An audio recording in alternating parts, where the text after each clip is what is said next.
નમસ્તે. Vibes of ઇન્ડિયામાં આપનું સ્વાગત છે. હું છું દીપલ અને મારી સાથે છે નંદિની ઓઝા. આપણે આજે મળી રહ્યા છીએ એક નાની ચર્ચા માટે. આ ચર્ચા મહત્વની છે અને આ ચર્ચા આપ સૌ પ્રથમવાર વાઇબ્સ ઓફ ઇન્ડિયા પર જોઈ રહ્યા છો. અને ટ્રાઇબલ રિલેટેડ તો ડેફિનેટલી યસ.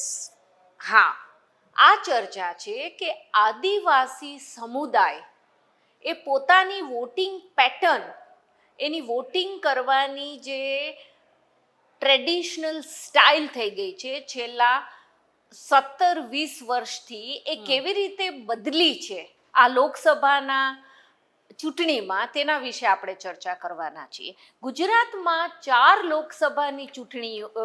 લોકસભાની સીટો છે જે ટ્રાઇબલ્સ માટે એટલે કે આદિવાસીઓ માટે રિઝર્વડ છે.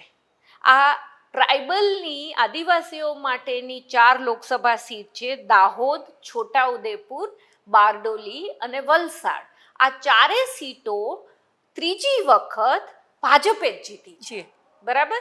આ 4 સીટ સિવાય બીજી 4 સીટ લોકસભાની એવી છે: ભરૂચ, સાબરકાંઠા, બનાસકાંઠા અને નવસારી, જ્યાં આદિવાસીનું કાફી એટલે કે ખાસું એવું પ્રભુત્વ છે. બરાબર.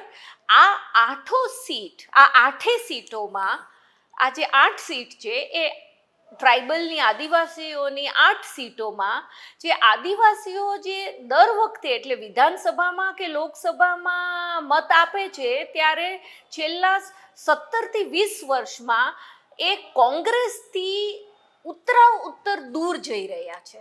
બરાબર છે. અને આ 8 લોકસભાની સીટોમાં ટોટલ 27 વિધાનસભાની સીટો આવેલી છે. પણ આપણે ગઈકાલે જોયું અને આજે અમે આંકડાઓનું જ્યારે વિશ્લેષણ ગણિત વાપર્યું અને સ્ટેટિસ્ટિક્સ વાપર્યું, આંકડા માહિતી લીધી, ત્યારે અમને જોવામાં આવ્યું છે કે આદિવાસીઓની વોટિંગ પેટર્ન પ્રથમવાર 17 વર્ષ પછી બદલાઈ રહી છે. બરાબર. નંદિની, આ વિશે આપ કંઈ કહેશો? મોરલેસ 22 બેઠકો ઉપર કોંગ્રેસ આગળ રહ્યું છે. એટલે 27 માંથી 22 વિધાનસભાની બેઠકો જે આ 8 લોકસભા સીટોમાં આવે છે, એમાં કોંગ્રેસની લીડ રહી છે અને આ પ્રથમવાર બન્યું છે. અને દીપલ, 17 વર્ષ પછી. આપ જાણો છો કે જે આદિવાસી પટ્ટો છે આખો, અંબાજીથી લઈને વલસાડ સુધીનો જે ગણતા હોઈએ છે આપણે એમ કહી શકાય અંબાજીથી લઈને પાવાગઢ સુધી, પાવાગઢથી પેલી બાજુ યસ, એનાથી આગળ. તો એ હંમેશા એકચ્યુઅલી કોંગ્રેસનો ગઢ ગણાતો હતો જ્યારે બીજેપી ઉભરતી પાર્ટી હતી, અને એના થોડા વર્ષો પછી પણ આદિવાસીઓ ઇન્દિરા ગાંધી, પૂર્વ વડાપ્રધાન ઇન્દિરા ગાંધીના સંપૂર્ણ પ્રેમમાં હતા. કારણ કે ઇન્દિરા ગાંધી તેમની સાથે જમતા, તેમની સાથે નાચતા, એક અલગ જાતનું બોન્ડ હતો, કનેક્ટ હતો.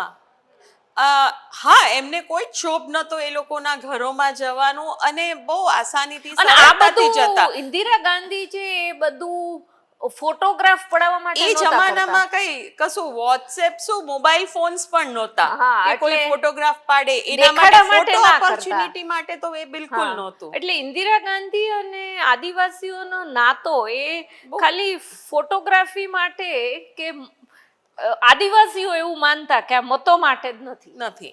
એટલે એ જમાનાથી, ઇન્દિરા ગાંધીના જમાનાથી, અને એ ગુજરી ગયા પછી, એ પછી પણ કોંગ્રેસની જોડે જ રહ્યો આદિવાસી વર્ગ.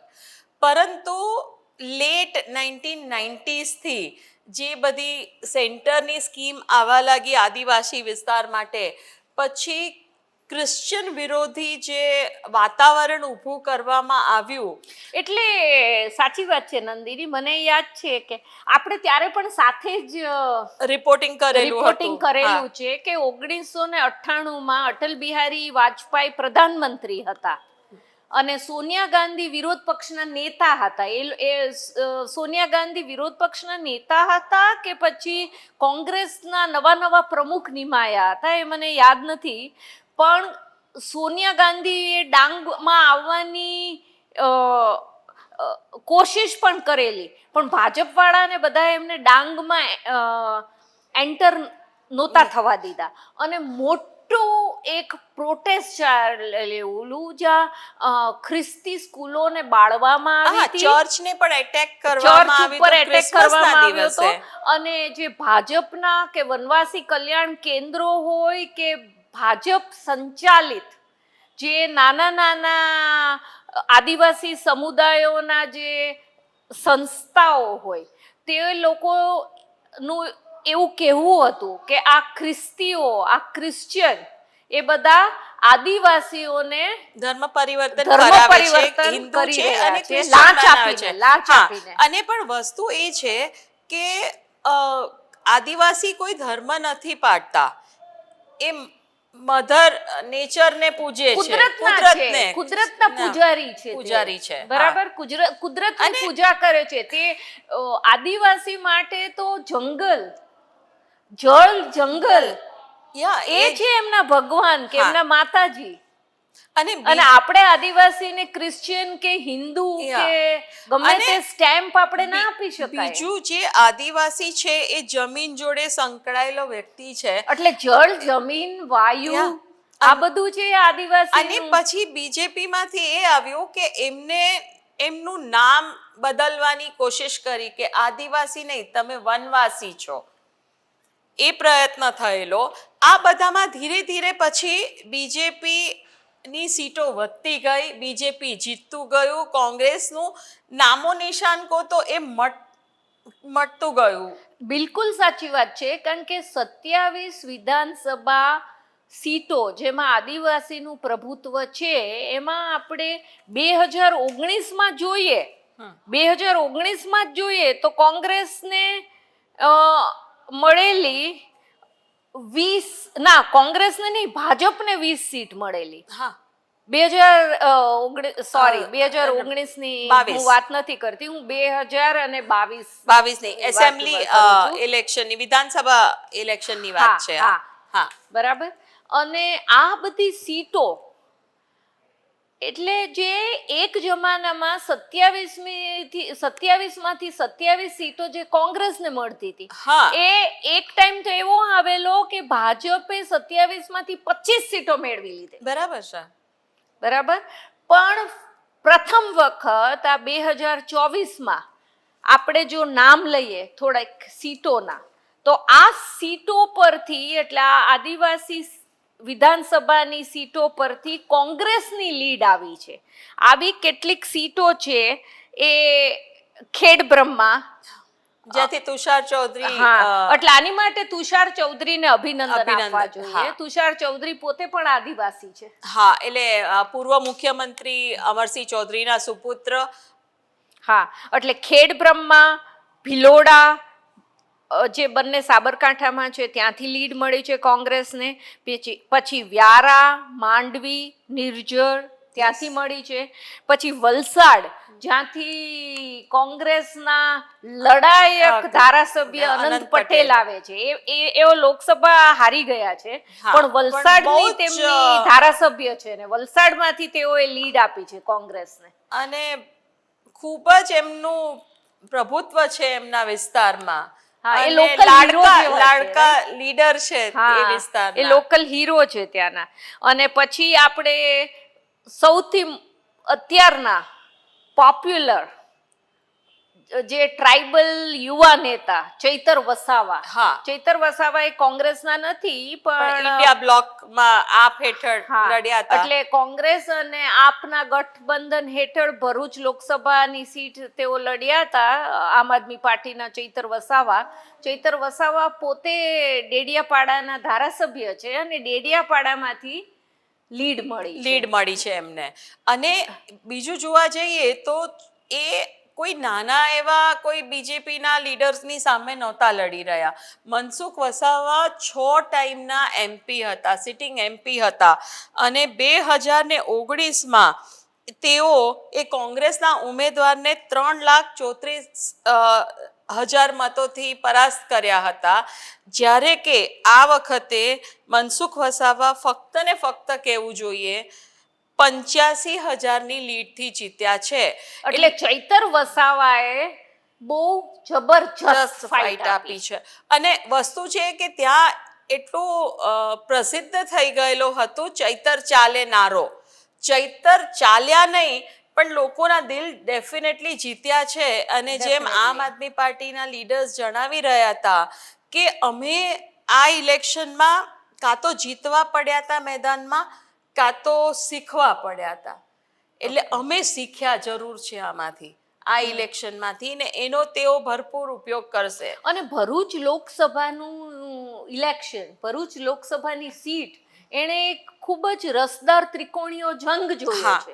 હા. બરાબર, કારણ કે ચૈતર વસાવા આમ આદમી પાર્ટીના, મનસુખ વસાવા વસાવા જે ભાજપમાંથી. 6 વખત કોન્સ્ટન્ટલી પછી એક વાર 6 વાર એવી રીતે એમપી બની ગયેલા અને આ 7મી વાર સાંસદ બન્યા છે.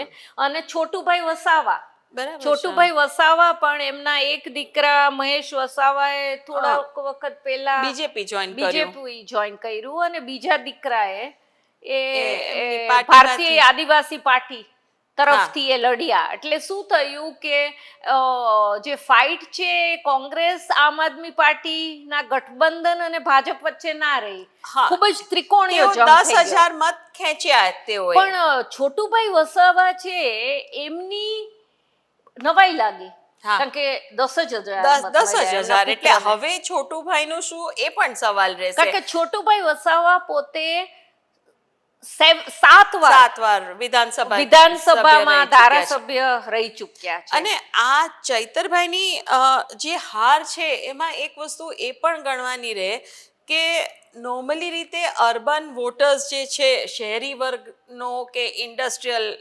વિસ્તારનો વોટર, તેઓ કોંગ્રેસ કે આમ આદમી પાર્ટી માટે વોટ નહીં કરશે. એટલે અંકલેશ્વર, કરજણ ને ભરૂચ જેવી સીટમાં વોટ મનસુખભાઈને જ મળ્યા હોય. અને એ પાછો ઔદ્યોગિક એક વિસ્તાર વિસ્તાર પણ છે. છે, ત્યાં ઘણા બધા ઇન્ડસ્ટ્રીયલ પ્લાન્ટ્સ પણ છે.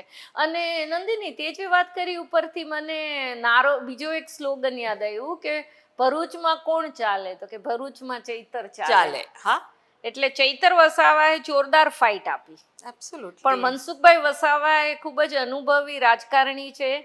7મી વાર લોકસભાના સાંસદ બનવું ભાજપમાંથી એ સહેલી વાત નથી. અને છોટુભાઈ વસાવાનો એક ખૂબ જ દબદબો હતો. હું પર્સનલી મને તેમની રાજકારણની સ્ટાઇલ, રોબિનહૂડ જે સ્ટાઇલ છે એનાથી હું ખૂબ આકર્ષિત બી થયેલી મારા પત્રકારત્વના સ્ટાર્ટિંગ યર્સમાં. અને હવે છોટુભાઈ વસાવાના પારિવારિક ઝઘડાના કારણે છોટુભાઈ વસાવાનું રાજકારણ ધીરે ધીરે આમ ઝાંખું પડી રહ્યું છે, અસ્ત તરફ જઈ રહ્યું છે. કે એ તો આવનારો સમય જ બતાવશે, જ્યારે કે લોકલ ઇલેક્શન્સ આવશે 6-1 મહિનામાં. અને હવે એ પણ જોવાનું રહેશે કે ભાજપ એ ખૂબ જ તરત પોતાની ભૂલો સુધારી લે છે. હા, અને હું થોડીક બીજી હા. સીટોના જો જી. નામ આપી શકું કે જેમાં કોંગ્રેસને લીડ મળી છે, તો એ એક છે દાહોદ, જ્યાં ડોક્ટર પ્રભાબેન તાવિયાડ કોંગ્રેસના લોકસભાના કેન્ડિડેટ હતા. જેમ અગાઉ અમે કહ્યું એમ આ બધી સીટો એ કોંગ્રેસ લોકસભાની સીટો તો હારી જ ગઈ છે, પણ આ વિધાનસભાની સીટોમાં કોંગ્રેસને લીડ મળી છે. આ આપણે ક્લેરિફાઈ કરવું જરૂરી છે. એટલે દાહોદ, પછી છોટાઉદેપુરમાંથી કોંગ્રેસને લીડ મળે બહુ કહેવાય, કારણ કે ત્યાં છોટાઉદેપુરમાંથી એક મિનિસ્ટર બી છે ભાજપની સરકારમાં. હા, બરાબર ને. અને વચમાં જ તે ઇલેક્શન પહેલા જ તે કોંગ્રેસના નારાયણ રાઠવા દિગ્ગજ નેતા એમના દીકરા જોડે ભાજપમાં સામેલ થઈ ગયા. સંગ્રામસિંહ રાઠવા સાથે એ બંને ભાજપમાં જોડાયા. એટલે ત્યાંથી મળી છે. પછી પંચમહાલ, જ્યાં ભાજપના દિગ્ગજ નેતા જસવંતસિંહ ભાભોર છે, ત્યાંથી પણ કોંગ્રેસને લીડ મળી છે. પછી જસુભાઈ રાઠવા, બરાબર, જસુભાઈ રાઠવા જ્યાં છે ત્યાંથી પણ કોંગ્રેસને લીડ મળી છે. એટલે ટોટલ 27 વિધાનસભા ક્ષેત્ર જ્યાં આદિવાસી પ્રભુત્વ છે એમાંથી 22 વિધાનસભાની સીટો પર કોંગ્રેસને લીડ મળી છે, જે 17 વર્ષ પછી પહેલી વાર થયું અને હવે ખાસ એ જોવાનું રહેશે કે કોંગ્રેસ એને ટકાવી શકે છે અને આનાથી વધુ પ્રોગ્રેસ કઈ રીતે કરી શકે છે. પણ કોંગ્રેસને આ લીડ મળી એના કારણોમાં આપણે જોઈએ નંદિની. હા, કારણોમાં મને એવું લાગે છે કે જે બેરોજગારીનો મુદ્દો છે ને એ ગામડાઓમાં પણ છે, એ ફક્ત આદિવાસીઓને શહેરી વિસ્તારોમાં નથી સીમિત. હા. પછી પાણીની સમસ્યા હજી પણ અંતરિયાળના ગામડાઓમાં છે અને ખાસ કરીને ટ્રાઇબલ વિસ્તારમાં ઘણી જગ્યાએ તો આપણે એકચ્યુઅલી વિડીયો સરસ છોટાઉદેપુરથી આવેલો હતો. આપણા રેહાનભાઈએ રેહાનભાઈએ જ મોકલેલો. કરેલો. હા. રેહાન પટેલે છોટાઉદેપુરના સરસ વાઇઝ ઓફ video. ઇન્ડિયાના અમારા પત્રકારે હા. કે સ્ત્રીઓએ માઇલોના માઇલો ચાલવું પડે છે. એ વિકાસ શું કામનો હા. કે જ્યારે સ્ત્રીઓને સરખી સ્વાસ્થ્યની સગવડ ના મળે, જ્યારે પાણીની સવલત ના મળે, જ્યારે પછી શિક્ષણની વરસાદ સવલત ના હોય મળે. ત્યારે બહુ જ રિસ્કી રીતે પુલો ને સાંકડા પુલો પસાર કરીને ભણવા જવું પડે. હા, એમાં ખબર છે એકવાર બસનો પણ એક બહુ ખરાબ એક્સિડન્ટ થયેલો છે. હા.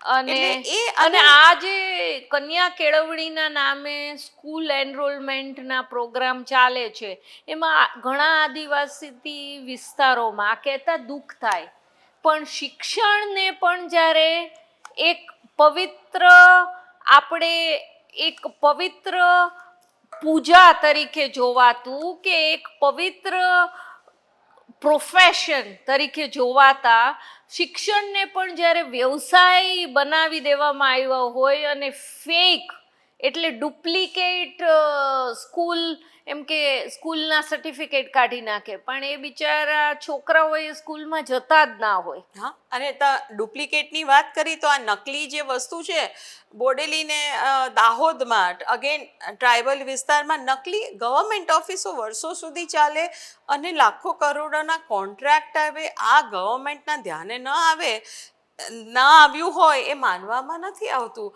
અને એક પણ ગવર્મેન્ટ મોટા અધિકારીને શું પગલાં લેવાયા છે? અને એ જે ગ્રાન્ટો મેળવી એ ગ્રાઉન્ડ લેવલ ઉપર એના કામોય થયા છે એટલે કે ઘર એમાં તો ભેગા થઈ ગયા આદિવાસી તો પૈસા? બિચારા મજૂર જ રહ્યા હા. છે. આ બધી જે એટલે ગુજરાતમાં આપણે ફેક ડિગ્રીનું સાંભળ્યું છે, ફેક એન્કાઉન્ટરનું મેં સાંભળ્યું છે, પણ આ ફેક ગવર્મેન્ટ ઓફિસનું મેં પહેલી વાર સાંભળ્યું. એટલે ગુજરાત હંમેશા નંબર 1 હોય બધામાં એવું કહેવાય છે, પણ આવી વસ્તુમાં પણ નંબર 1 થાય તો એ થોડું શરમજનક થઈ એટલે જતું હોય. ફેક ગવર્મેન્ટ ઓફિસ હોય એટલે એ ગવર્મેન્ટ ઓફિસ સાચે હોય જ નહીં, પણ કોઈ છે બારોબાર ટેન્ડર લઈ લે અને કરોડો રૂપિયા બનાવે અને બિચારા જે લોકલ આદિવાસી હોય એ મજૂર હોય ત્યાં. અને કેટલા બધા આદિવાસીઓને તો સ્થળાંતર કરવું પડે છે અને બની શકે કે મજૂર તરીકે, હા. કન્સ્ટ્રક્શન હા, હજુ લેબરર્સ, પણ. ખેત મજૂરો તરીકે. અને સૌરાષ્ટ્ર જેવા આંતરિયાળ વિસ્તારોમાં પણ આ આદિવાસી વિસ્તારના મજૂરો બિચારા જતા હોય છે દૂર ખાલી દૂર સુધી. અને શું મળે છે એ લોકોને નંદિની? મિનિમમ વેજ પણ નથી મળતો. એ લોકો બિચારા ખાલી અનાજ, એમના પરિવાર પૂરતું રાશન આ મજૂરીની બદલામાં લે છે.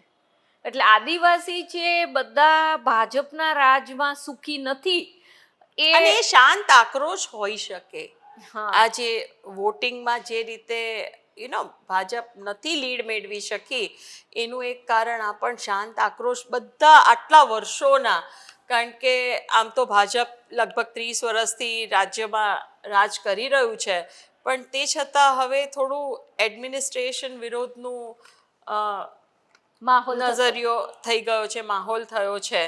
એટલે હવે જોઈએ કોંગ્રેસ કઈ રીતે એને આગળ વધારી શકે છે, એનો લાભ ઉઠાવી શકે. કેવું જોઈએ કે કોંગ્રેસ પોતાનો ફાયદો લેવામાં પણ વાર કરે છે, પણ ભાજપ પોતાની ભૂલો સુધારવામાં પણ વાર કરતી નથી કરતી. એટલે ગઈકાલે જ જેમ કે CR પાટીલે ઇલેક્શનના રિઝલ્ટ પછીની પ્રેસ કોન્ફરન્સમાં કીધું કે અમારી ભૂલ રહી ગઈ હશે અને એ અમે સુધારશું. એટલે એમાં મનોમંથન તરત થઈ જતું હોય છે. અને ગઈકાલની ચૂંટણીઓમાં ગુજરાતમાં સુરતની એક બેઠક તો ભાજપને મળી જ ગઈ હતી, એટલે બીજી હા. 25માંથી 24 બેઠકો હા એ ભાજપને મળી. હા. ખાલી એક બેઠક એટલે 10 કે- વર્ષ પછી. હા, 10 વર્ષ પછી એક બેઠક એ બનાસકાંઠાની બેઠક, અને એ પણ એ સીટ આપણે ગણાવવાનું ભૂલી ગયા. હા, એમાં વાવની થોડું- સીટ, હા. એમાં બહુ થોડો આદિવાસી પોપ્યુલેશન ખરો, છે, બાકી યા. એ ઠાકોરની સીટ બસ. છે, ત્યાંના હા. ધારાસભ્ય છે ગેનીબેન. ગેનીબેન. અને બનાસકાંઠા સીટ કોંગ્રેસ છે, 10 વર્ષ પછી પ્રથમવાર જીત્યું છે. એટલે ભાજપ ઉપર ગુજરાતમાં વિશ્વાસ તો અકબંધ જ છે, હા. પણ આદિવાસી વિસ્તારોમાં આ વિશ્વાસ થોડો ડગ્યો છે. હલબલી છે, હા. થોડો ડગ્યો છે. જોવાનું રહેશે, કારણ કે હવે ઇલેક્શન્સ આવી રહ્યા છે લોકલ લેવલે, એમાં કઈ રીતે બંને સરપંચની આવશે, ચૂંટણીઓમાં બધું આવશે. હા, કઈ રીતે બંને પાર્ટીઝ કરે છે હા, કામ. અને જો ફરીથી કોંગ્રેસ અને આમ આદમી પાર્ટી ગઠબંધન કરે છે કે નહીં, એ પણ જોવાનું રહેશે. હા. કારણ કે નહીં જો તો એ ગઠબંધન નહીં થાય તો વોટ સીધો ડિવા- ફાયદો હા, ભાજપને વોટ જ થશે. વિભાજિત થવાના છે, એ ભાજપને સીધો. દીપલ, તમે રાઈટ છો, એમાં ભાજપને જ ફાયદો થવાનો. બરાબર. આવા જ વિડીયોઝ માટે આપ જોતા રહેજો વાઇબ્સ ઓફ ઇન્ડિયા, અને અમારી ચેનલને સબસ્ક્રાઇબ કરી અને અમને સપોર્ટ કરજો. અને આપને આ પ્રોગ્રામ કેવો લાગ્યો એ પણ કોમેન્ટ સેક્શનમાં લખીને જણાવજો. આભાર. આભાર.